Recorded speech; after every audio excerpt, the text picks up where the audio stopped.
Assalamualaikum warahmatullahi wabarakatuh. Perkenalkan, nama saya Fahim Firdaus. Saya dari kelas 3D3 ETA NLP 21. Di sini saya akan menjelaskan tentang value proposition canvas dan juga bisnis model canvas dari ide bisnis yang sudah saya ajukan, yaitu tote bag canvas custom dengan target market yaitu mahasiswa milenial. Di sini yang pertama akan saya jelaskan yaitu tentang value proposition canvas. Pada value proposition canvas untuk ide bisnis saya, untuk customer job, yang pertama adalah customer yang ingin tampil stylish dan juga percaya diri, kemudian terlihat kekinian dan butuh untuk membawa barang perkuliahan dan butuh untuk membawa HP, dompet, kosmetik, dan lain-lain. Selanjutnya untuk gain, untuk customer segmen saya, gainnya adalah yang pertama ada produk yang unik, kemudian produk yang tahan lama, dan terakhir ada perawatan produk yang murah. Selanjutnya untuk pain untuk customer segmen saya, yang pertama adalah harga yang terlalu mahal dan juga kualitas produk yang buruk. Selanjutnya untuk produk dan service di bagian value proposition, dan produk and service yang pertama yaitu adalah tote bag canvas custom. Kemudian yang kedua dengan ukuran sesuai kebutuhan dari mahasiswa itu sendiri. Selanjutnya adalah gain creator. Gain creator pada value proposition saya yang pertama adalah dapat menggunakan desain custom, kemudian terbuat dari bahan kanvas.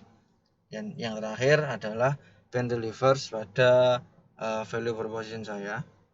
Yang pertama adalah harga terjangkau untuk mahasiswa dan juga memiliki detail dan juga jahitan yang rapi. Selanjutnya di sini saya akan menjelaskan tentang bisnis model canvas yang ada pada ide bisnis saya. Berikut adalah bisnis model canvas untuk ide bisnis yang saya ajukan. Yang pertama untuk customer segmennya. Customer segmen di sini yang saya target adalah mahasiswa milenial yang notabene mereka butuh tampil kekinian dan juga stylish. Nah, kemudian dari customer segmen ini, value yang ingin saya berikan pada mereka adalah tas tote bag yang dapat didesain secara custom dan juga tas tote bag dengan model kekinian dari bahan kanvas. Jadi itu adalah value yang akan saya tawarkan kepada customer segmen saya. Kemudian bagaimana saya menyampaikan value saya kepada customer nantinya, yaitu melewati channels. Nah, makanya di sini channel saya yang pertama adalah media iklan digital maupun cetak, dan yang kedua adalah promosi melalui sosial media, karena menurut saya promosi melalui media digital dan juga sosial media sangat baik untuk target market saya atau customer segmen saya, yaitu mahasiswa milenial yang secara tidak langsung mereka pasti sudah menguasai yang namanya teknologi dan juga sosial media. Selanjutnya adalah customer relationship, bagaimana agar para customer saya atau customer segmen saya tetap bisa berada pada lingkup bisnis saya, yaitu yang pertama adalah sistem subscribe, email maupun follow dari media sosial sendiri. Kemudian ada sistem feedback pada media sosial, dan juga kami akan selalu update model-model tote bag pada media sosial kami. Selanjutnya untuk bisa mendapatkan value proposition kami yang tadi, key activities yang harus kami lakukan, yang pertama adalah kami harus memastikan kualitas jahitan dan bahan tote bag selalu dalam keadaan yang baik. Kemudian memastikan desain yang dipesan sesuai keinginan customer. Maksudnya di sini kita melakukan pengecekan agar desain yang sudah dibuat tadi sesuai dengan apa yang dipesan oleh customer. Dan terakhir adalah melakukan maintenance mesin printer UV ataupun nantinya mesin sublimasi dengan tujuan agar tetap menghasilkan hasil print dengan kualitas tinggi, karena kami juga tetap menjunjung tinggi kualitas yang tinggi dari produk kami.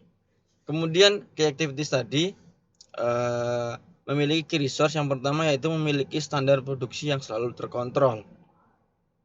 Yang kedua, memiliki SOP atau standar operation procedure untuk melakukan pengecekan akhir sebelum barang diterima oleh customer, dan juga memiliki SOP penggunaan printer UV maupun mesin sublimasi agar nantinya penggunaan maupun proses pengecekan akhir memiliki cara yang terstruktur. Oleh karena itu kita wajib memiliki namanya SOP.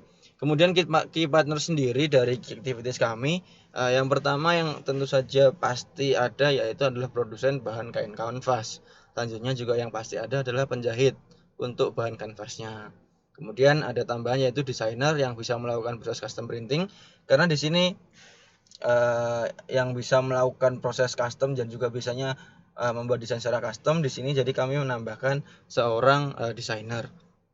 Dan yang terakhir adalah pengelola sosial media, karena bisnis kami based on kepada atau pemasarannya melewati sosial media, karena kami menyesuaikan dengan customer segmen kami.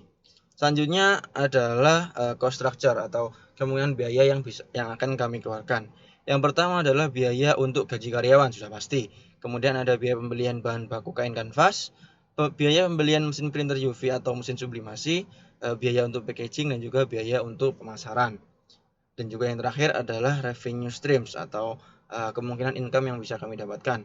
Yang pertama adalah dari hasil penjualan tote bag kanvas, tentu saja karena kami menjual tote bag kanvas custom.